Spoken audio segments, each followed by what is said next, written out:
नमस्कार। आज से हम देखने वाले हैं छत्तीसगढ़। छत्तीसगढ़ को जो है पूरे के पूरे हम टॉपिक वाइज क्लासेस के माध्यम से समझेंगे। आप हमारे साथ जुड़े रहें और आप अपना तैयारी बेहतर से बेहतर कर सकें। ठीक है, तो चलिए हम इसी छत्तीसगढ़ के सीरीज में सबसे पहला हम टॉपिक देखेंगे प्रशासन को, छत्तीसगढ़ के प्रशासन को, जिससे जुड़े हुए बहुत सारे क्वेश्चन बनते रहते हैं। तो प्रशासन पढ़ेंगे सबसे पहले, उसके बाद छत्तीसगढ़ का इतिहास पढ़ेंगे, फिर छत्तीसगढ़ के भूगोल पढ़ेंगे, फिर छत्तीसगढ़ के जनजाति, कला, संस्कृति, साहित्य, हर एक चीज को हम पढ़ने वाले हैं। आज से हम इस क्लास को प्रारंभ करते हैं छत्तीसगढ़ का। तो चलिए सबसे पहले हम देखेंगे छत्तीसगढ़ के प्रशासन को। छत्तीसगढ़ का प्रशासन। प्रशासन तो प्रशासन के अंतर्गत प्रशासन का अर्थ क्या होता है? तो जितने भी शासकीय कार्य होते हैं या जितने भी लोक कल्याणकारी कार्य, हर प्रकार के कार्य जो है प्रशासनिक अमला के माध्यम से ही होता है। तो छत्तीसगढ़ के प्रशासन को सबसे पहले समझेंगे। तो सबसे पहले हम देखेंगे प्रशासन के अंतर्गत राज्य का प्रतीक। राज्य का प्रतीक, राज्य का प्रतीक। तो आप लोग नोट्स बनाते हुए साथ में पढ़ते जाएंगे, कंप्लीट जो है आप लोग का तैयारी हो जाएगा। तो सबसे पहले हम देखेंगे राज्य का प्रतीक। तो राज्य के प्रतीक के अंतर्गत यहाँ हम कवर करेंगे राज्य के प्रतीक चिन्ह क्या है, क्योंकि अपना छत्तीसगढ़ एक राज्य है और राज्य होता है तो इसके लिए सेल शासकीय मुद्राएं में प्रतीक चिन्ह एक होना चाहिए, आवश्यक होता है। तो एक प्रतीक चिन्ह क्या है, राजकीय वृक्ष क्या है, राजकीय पशु क्या है, राजकीय पक्षी वगैरह क्या है, इन सब चीज को हम कवर करने वाले हैं। तो चलिए, तो सबसे पहले राज्य के प्रतीक के अंतर्गत हम देखेंगे छत्तीसगढ़ के राज्य के प्रतीक चिन्ह। राज्य का प्रतीक चिन्ह, तो छत्तीसगढ़ के राज्य के प्रतीक चिन्ह को पहले हम कवर करेंगे। तो छत्तीसगढ़ राज्य का प्रतीक चिन्ह ऐसा है, किस प्रकार आकृति दिए गए हैं। तो छत्तीसगढ़ के जो प्रतीक चिन्ह है वो गोलाकार आकृति है, गोल आकृति में छत्तीसगढ़ के प्रतीक चिन्ह को बनाए गए हैं। त्रिभुजाकार, वृत्ताकार, किस प्रकार आकृति अगर आप समझा जाए तो छत्तीसगढ़ की जो आकृति है ऐसे गोलाकार आकृति बनाए गए हैं। गोलाकार आकृति जो है ये प्रदर्शित करता है निरंतर विकास के प्रगति को, पथ को।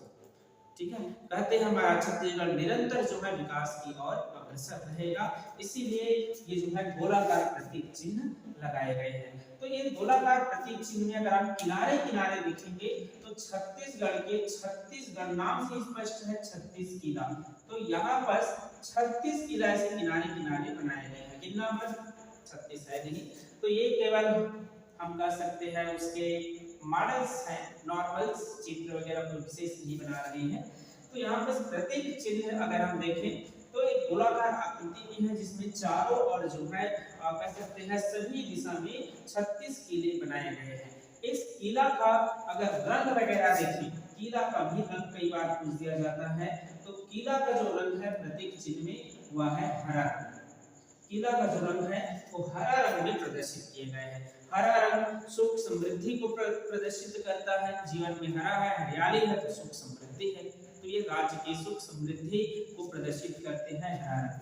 इसके बाद छत्तीसगढ़ के प्रमुख फसल की अगर हम बात करें तो छत्तीसगढ़ का प्रमुख फसल या अनाज क्या है, धान। तो धान को राज्य के प्रतीक चिन्ह में सम्मिलित किया गया है। तो राज्य के प्रतीक चिन्ह में आपके धान को यहाँ पर बनाया गया है। इस प्रकार धान के ऐसे बाली बना दिए गए हैं, धान का बाली बनाया गया है।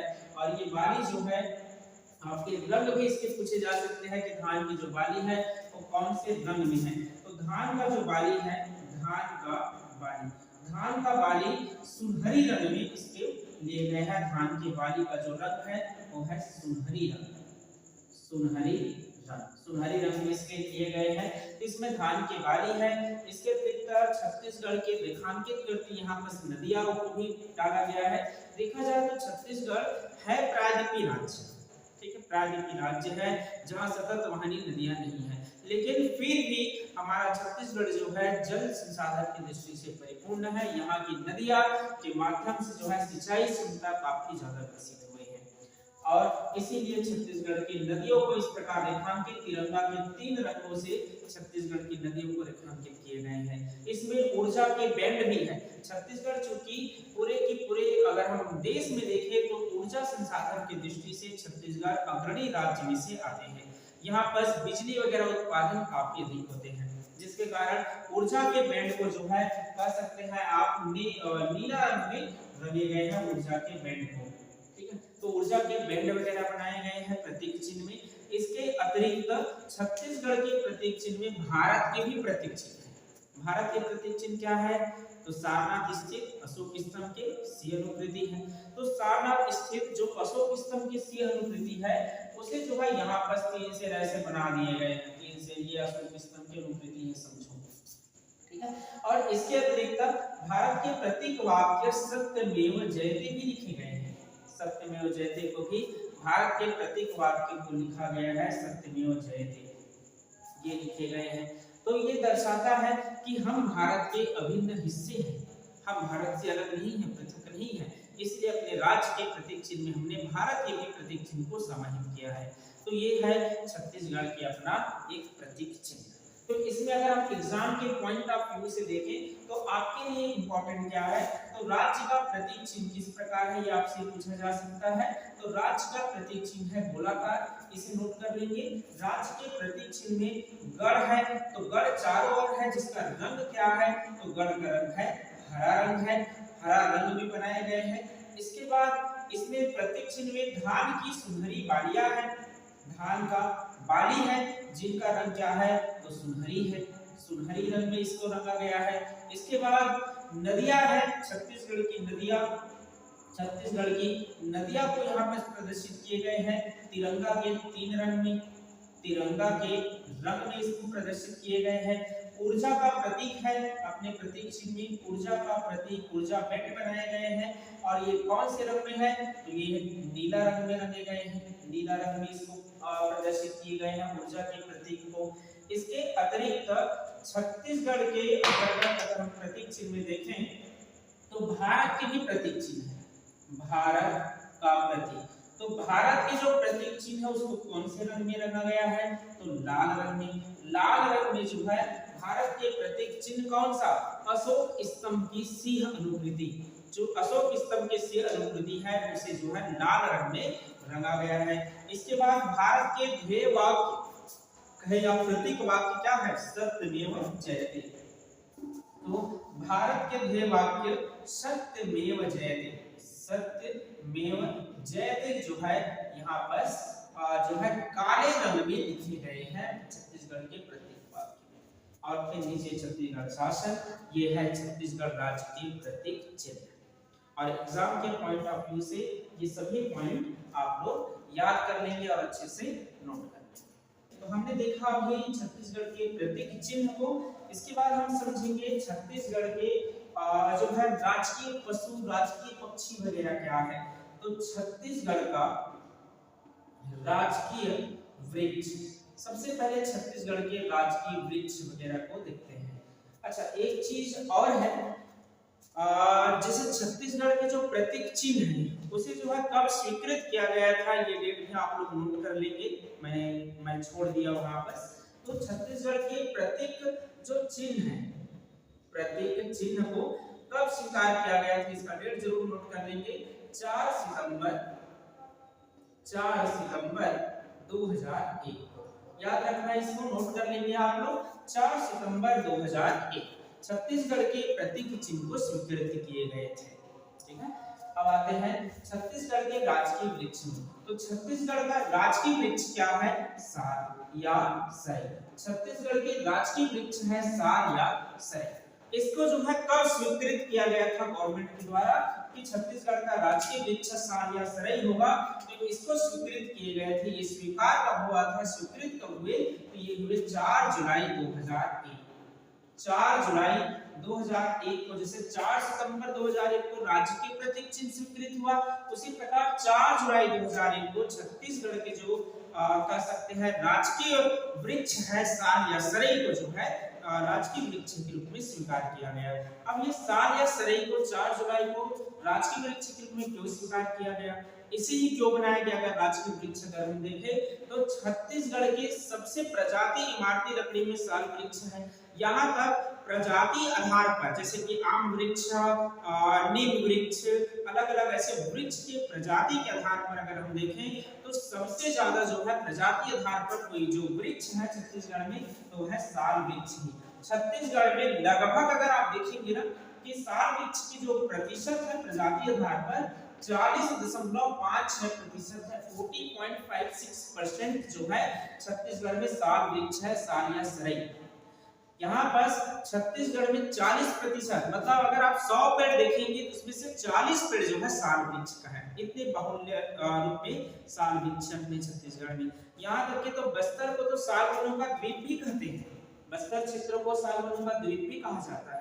इसलिए छत्तीसगढ़ सरकार के द्वारा छत्तीसगढ़ के राजकीय वृक्ष के रूप में साल वृक्ष को जो है घोषित किया गया था 4 जुलाई 2001 को। इसका आप वैज्ञानिक नाम भी आप याद रख सकते हैं क्योंकि वैज्ञानिक नाम भी पूछे जा सकते हैं। तो साल वृक्ष के वैज्ञानिक नाम क्या है? वैज्ञानिक नाम, इसके वैज्ञानिक नाम है सोरिया रोबुस्टा। सोरिया रोबुस्टा, सोरिया रोबुस्टा, ये जो है इसके वैज्ञानिक नाम है साल वृक्ष की। इस पॉइंट को भी आप लोग नोट कर लीजिए। तो आगे बढ़ते हैं। इसके बाद अगला है हमारा छत्तीसगढ़ का राजकीय, छत्तीसगढ़ का राजकीय पशु। छत्तीसगढ़ के राजकीय पशु होते हैं। छत्तीसगढ़ के राजकीय पशु क्या है? तो छत्तीसगढ़ का राजकीय पशु है जंगली वन भैंसा। ठीक है, जंगली वन भैंसा आप कह सकते हैं छत्तीसगढ़ का राजकीय पशु है, या डायरेक्ट आप वन भैंसा ही लिखें, वन भैंसा। छत्तीसगढ़ का राजकीय पशु है वन भैंसा। ठीक है, छत्तीसगढ़ के राजकीय पशु के रूप में वन भैंसा को सेम डेट जो आपके राजकीय वृक्ष को घोषित किए गए थे सेम वही डेट है इसका भी। तो राजकीय जो पशु है उसे जो है कब स्वीकृत किया गया था तो इसका भी डेट सेम हो जाएंगे 4 जुलाई 2001। 4 जुलाई 2001 को छत्तीसगढ़ के राजकीय जो है पशु के रूप में वन भैंसा को स्वीकार किया गया था 4 जुलाई 2001 को। इसके बाद अगर हम देखें कि वन भैंसे जो चीजें हैं इसके वैज्ञानिक नाम क्या है वन भैंसे का? तो वन भैंसे का जो वैज्ञानिक नाम है, ये वैज्ञानिक नाम है इसका बुबलस बुबलिस। बुबलस बुबलिस, तो आप इसे भी याद रखेंगे। वन भैंसे के जो वैज्ञानिक नाम है वह है बुबलस बुबलिस। अब वन भैंसा को राजकीय पशु के रूप में क्यों घोषित किया गया? देखा जाए तो हमारे छत्तीसगढ़ में दिनों दिन वन भैंसे की जो संख्या है वो लगातार कम होते जा रहा है। इसके जीवन संकट ग्रस्त हो गए हैं। इसके देखा जाए ना तो 2 शत्रु हैं, एक तो मानव शिकारी है, मानव लोग भी हम लोग शिकार कर देते हैं। ठीक है, अलग अलग जीव जंतुओं को मार कर उसको खा लेते हैं कई बार। तो ये अलग अलग आपके इनके मानव शिकारी भी शत्रु के रूप में है। और इनका एक बीमारी भी होता है विषाणु जनित। अगर हम बीमारी की बात करें, इसे एक बीमारी लगता है रिंडर पेस्ट नामक, रिंडर पेस्ट। रिंडर पेस्ट नामक इनको एक बीमारी लगता है जो विषाणु जनित बीमारी है। विषाणु जनित एक बीमारी होता है रिंडर पेस्ट नामक एक बीमारी होता है। इस बीमारी में 6 से 7 दिन में वन भैंसा का मृत्यु हो जाता है। सर्दी खांसी जुकाम बुखार सब पड़ जाते हैं, दस्त, और उसकी मृत्यु हो जाते हैं। इस प्रकार वन भैंसे की संख्या लगातार गिरावट हो रही है, बहुत कम है। इसके संरक्षण के भी उपाय किए गए हैं छत्तीसगढ़ सरकार के द्वारा। तो इनके संरक्षण के लिए अगर हम देखें वन भैंसे के, तो वन भैंसे के संरक्षण के लिए उदयंती अभयारण्य, उदयंती जो अभयारण्य है वहां पर वन भैंसे को संरक्षण किया जा रहा है। ये है गरियाबंद जिला में। उदयंती अभयारण्य जो है गरियाबंद डिस्ट्रिक्ट के अंतर्गत आता है। इसके बाद एक और है पामेड़ अभयारण्य। पामेड़ अभयारण्य में भी वन भैंसे का ही संरक्षण किया जा रहा है। पामेड़ अभयारण्य में ये है बीजापुर के अंतर्गत। तो पामेड़ अभयारण्य बीजापुर में वन भैंसों के संरक्षण किए गए हैं। तो ये भी आप याद रख सकते हैं। इसके बाद हम आगे बढ़ते हैं। फिर है हमारे राजकीय पक्षी। छत्तीसगढ़ का राजकीय पक्षी, छत्तीसगढ़ के अगर हम राजकीय पक्षी की बात करें तो छत्तीसगढ़ का राजकीय पक्षी क्या है, तो पहाड़ी मैना। बस्तर की पहाड़ी मैना को जो है छत्तीसगढ़ के राजकीय पक्षी के रूप में स्वीकार किया गया है। बस्तर का पहाड़ी मैना, बस्तर की पहाड़ी मैना छत्तीसगढ़ के राजकीय जो है पक्षी है। अब इस राजकीय पक्षी को कब स्वीकृत किया गया, तो सेम यहाँ भी डेट है 4 जुलाई 2001। तो इसका भी स्वीकृत तिथि अगर हम देखें, इसका स्वीकृत तिथि क्या है, तो 4 जुलाई 2001 छत्तीसगढ़ के राजकीय पक्षी के रूप में बस्तर के पहाड़ी मैना को जो है स्वीकृत किया गया 4 जुलाई 2001। इसका वैज्ञानिक नाम क्या है, अगर हम देखें तो वैज्ञानिक नाम पर आता है वैज्ञानिक नाम, तो वैज्ञानिक नाम है ड्राकुला, ड्रैकुला रेलिजियोसा, रेलिजियोसा पेनिनसुलेरिस, पेनिनसुलेरिस। तो ड्रैकुला रेलिजियोसा पेनिनसुलेरिस जो है इसके वैज्ञानिक नाम है पहाड़ी मैना का, इसे भी आप लोग नोट कर लेंगे। इसके बाद अगर हम देखें तो इसके भी जीवन जो है काफी संकटमय प्रणाली से गुजर रहे हैं। बस्तर के जो पहाड़ी मैना है, पहाड़ी मैना वैसे तो मानव के जैसे आवाज भी निकाल सकते हैं और इनके जीवन संकटमय होने के कारण इसे जो है बस्तर की जो पहाड़ी मैना है इसे कांगेर घाटी राष्ट्रीय उद्यान में, कांगेर घाटी राष्ट्रीय उद्यान, कांगेर घाटी राष्ट्रीय उद्यान है कहाँ, तो बस्तर में कांगेर घाटी राष्ट्रीय उद्यान बस्तर, कांगेर घाटी राष्ट्रीय उद्यान बस्तर में इसको संरक्षित किया गया है पहाड़ी मैना को। और इसके जो विचरण क्षेत्र वगैरह है तो कांगेर घाटी और गुप्तेश्वर का जो वन जंगल क्षेत्र है ये इनके विचरण क्षेत्र है। तो इतने चीजें आप पहाड़ी मैना से जुड़े हुए याद रखेंगे।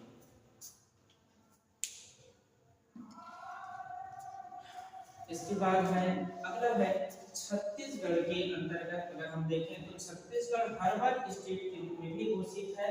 तो छत्तीसगढ़ को herbal state, herbal state, Chhattisgarh को हर्बल स्टेट कब घोषित किया गया, तो यहाँ पर भी सेम डेट है, हर्बल स्टेट के रूप में घोषित किया गया था 4 जुलाई 2001 को।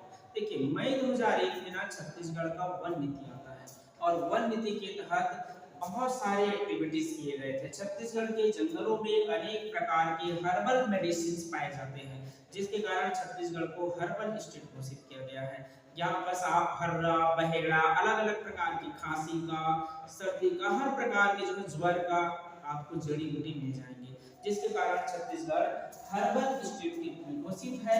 इसे घोषित कब किया गया हर्बल स्टेट के रूप में छत्तीसगढ़ को, ये डेट पूछी जाता है, हाल ही में एग्जाम में भी पूछा गया था, तो इसे आप जरूर याद रखेंगे 4 जुलाई 2001 छत्तीसगढ़ को हर्बल स्टेट के रूप में घोषित किया गया 4 जुलाई 2001। इसके बाद है छत्तीसगढ़ का राजकीय गीत, इसे भी देख लेते हैं छत्तीसगढ़ का राजकीय गीत। तो छत्तीसगढ़ के राजकीय गीत क्या है आप सभी को पता भी होगा। छत्तीसगढ़ का राजकीय गीत है अरपा पैरी के धार महानदी है पार, ठीक है। तो ये जो गीत है अरपा पैरी के धार, अरपा पैरी के धार, अरपा पैरी के धार ये जो गीत है छत्तीसगढ़ का राजकीय गीत है। इस गीत के लेखक कौन है, इसे कब स्वीकार किया गया था, तो देखिए राजपत्र के अगर हम प्रकाशन के आधार पर देखें तो 18 नवंबर 2019 को जो है राजपत्र में प्रकाशित किया गया। भूपेश बघेल इस समय छत्तीसगढ़ के मुख्यमंत्री थे, तो प्रकाशन हुआ 18 नवंबर 2019 को राजपत्र में छत्तीसगढ़ के राजकीय गीत के रूप में अरपा पैरी के धार को। तो उसी डेट को हम लिखेंगे यहाँ बस। तो स्वीकृत के रूप में अगर हम देखें तो 18 नवंबर 2019, 18 नवंबर 2019 को छत्तीसगढ़ के राजकीय गीत अरपा पैरी के धार को छत्तीसगढ़ का राजकीय गीत बनाया गया। तो यहाँ पर स्वीकृत भी जरूर याद रखेंगे 18 नवंबर 2019। इसके गायन का समय भी आप याद रख सकते हैं, गायन समय, इसमें गायन समय संक्षिप्त अवधि के लिए रखा गया है, ऊपर के अंतरक्ष को ही गाए जाते हैं जिसमें 1 मिनट 15 सेकंड रखे गए हैं। तो यहाँ पर गायन समय है संक्षिप्त अवधि वाला 1 minute 15 second, 1 minute 15 second. 1 minute 15 second जो है यहाँ बस इसके कारण समय रखे गए हैं। राजकीय गीत के लेखक कौन है, ये भी महत्वपूर्ण है। तो राजकीय गीत के लेखक है नरेंद्र देव वर्मा, इसे भी आप याद रखेंगे। इसके लेखक है नरेंद्र देव वर्मा, नरेंद्र देव वर्मा। अब यहाँ पर राजकीय गीत में कितने नदी का उल्लेख है, कितने जिले का उल्लेख है। अगर हम देखें तो छत्तीसगढ़ के जो 4 नदियां हैं, अरपा, पैली, महानदी और इंद्रावती, ये जो 4 नदियां हैं, चारों नदियों को जो है राजकीय गीत में उल्लेखित किया गया है। तो नदियां में अगर हम देखें कितने नदियां का उल्लेख है, तो अरपा नदी का उल्लेख है, ठीक है, बिलासपुर क्षेत्र के अंतर्गत प्रवाहित होते हैं। पैली नदी जो गरियाबंद क्षेत्र में प्रवाहित होते हैं। महानदी जो छत्तीसगढ़ के जीवन रेखा है, और इंद्रावती जो बस्तर क्षेत्र में प्रवाहित होती है। इस प्रकार इसमें 4 नदियों का उल्लेख है। छत्तीसगढ़ के कितने जिलों का उल्लेख है, अगर हम इसके अंतर्गत देखें जिला का उल्लेख कितने हैं, तो जिला में यहाँ पर 7 जिला का उल्लेख है। 7 जिला जो वर्तमान में जिला है उनका उल्लेख किए गए हैं। एक तो पांचों संभाग का नाम आप याद रख सकते हैं, सरगुजा, बिलासपुर, रायपुर, दुर्ग और बस्तर, इसका नाम है। और तो एक राजनांदगांव अर्थात नांदगांव लिखा गया है, और एक रायगढ़। तो इस प्रकार 7 है। तो इसमें अगर हम नोट करना चाहें तो सरगुजा है, बिलासपुर का उल्लेख है, बिलासपुर जिला का नाम आता है, ठीक है, दुर्ग का नाम आता है, रायपुर का नाम आता है, पांचों संभाग कह सकते हैं आप। इसके बाद बस्तर का नाम आता है। फिर आप 2 और जिला जैसे कि नांदगांव आज के डेट में राजनांदगांव के नाम से जाना जाता है, और इसके अतिरिक्त रायगढ़, ये, ठीक है। तो इस प्रकार टोटल 7 जिलों का जो उल्लेख है। छत्तीसगढ़ का राजकीय भाषा, तो छत्तीसगढ़ का राजकीय भाषा, तो छत्तीसगढ़ की राजकीय भाषा क्या है वर्तमान में, तो छत्तीसगढ़ के राजकीय भाषा, हमारा भाषा छत्तीसगढ़ी, छत्तीसगढ़ी जो बोली है उसको राजकीय भाषा के रूप में छत्तीसगढ़ सरकार के द्वारा घोषित किया गया, छत्तीसगढ़ी। तो छत्तीसगढ़ का राजकीय भाषा क्या है, छत्तीसगढ़ी है। इसे कब स्वीकार किया गया था, तो ये स्वीकृत हुए थे, छत्तीसगढ़ी को स्वीकार किया गया था 28 नवंबर 2007 को। 28 नवंबर 2007 को छत्तीसगढ़ी को जो है छत्तीसगढ़ के राजकीय भाषा के रूप में दर्जा मिला। इसके बाद हर प्रकार के छत्तीसगढ़ी में आप कार्य भी कर सकते हैं, शासकीय कार्य भी कर सकते हैं, ठीक है। तो राजकीय भाषा के रूप में इसको दर्जा दिया गया। इसके पीछे बहुत सारे उद्देश्य हैं, इसको राजकीय भाषा में घोषित करने के पीछे उद्देश्य है कि हम जो है 8वीं अनुसूची में, जो 8वीं अनुसूची में संवैधानिक भाषा का दर्जा है, जैसे वर्तमान में 22 संवैधानिक भाषा है, उसी संवैधानिक भाषा के अंतर्गत हमें भी जो है संवैधानिक भाषा का दर्जा दिया जाए। इसके लिए छत्तीसगढ़ को जो है छत्तीसगढ़ी भाषा को पहले राजकीय भाषा के रूप में घोषित किया गया, कब 28 नवंबर 2007 को। इसी कारण प्रति वर्ष जो है छत्तीसगढ़ के अंतर्गत छत्तीसगढ़ी राजभाषा दिवस, अगर आपसे पूछा जाए कि राजभाषा दिवस कब मनाया जाता है, तो ये मनाए जाते हैं 28 नवंबर को प्रति वर्ष राजभाषा दिवस के रूप में मनाते हैं हम, ठीक है। अगर एक बार इसमें संवैधानिक भाषा का दर्जा मिल गया तो तमाम तरह के कार्य हम छत्तीसगढ़ी में कर पाएंगे। जैसे एग्जाम वगैरह भी देंगे तो आप छत्तीसगढ़ी में भी दे सकते हैं। तो संवैधानिक भाषा का बहुत फायदे हैं, इसीलिए जो है इसका उपाय किया जा रहा है। इसके बाद फिर छत्तीसगढ़ी भाषा के लिए छत्तीसगढ़ राजभाषा आयोग भी बनाया गया, जो है आपके 14 अगस्त 2008 को। तो यहाँ पर अगर हम देखें कि छत्तीसगढ़ के छत्तीसगढ़ी भाषा के विकास के लिए एक आयोग बनाया गया, छत्तीसगढ़ राजभाषा आयोग। और ये आयोग का गठन भी आप याद रख सकते हैं, ये आयोग का गठन किया गया 14 अगस्त 2008 को, ठीक है। तो चलिए राज्य के प्रतीक के अंतर्गत कंप्लीट होते हैं। आगे हम कल देखेंगे छत्तीसगढ़ राज्य का नामकरण कैसे छत्तीसगढ़ पड़ा, इसके से जुड़े हुए तथ्यों को हम देखेंगे, ठीक है। आज के लिए इतना ही। हमसे बने रहने के लिए चैनल को सब्सक्राइब कर सकते हैं।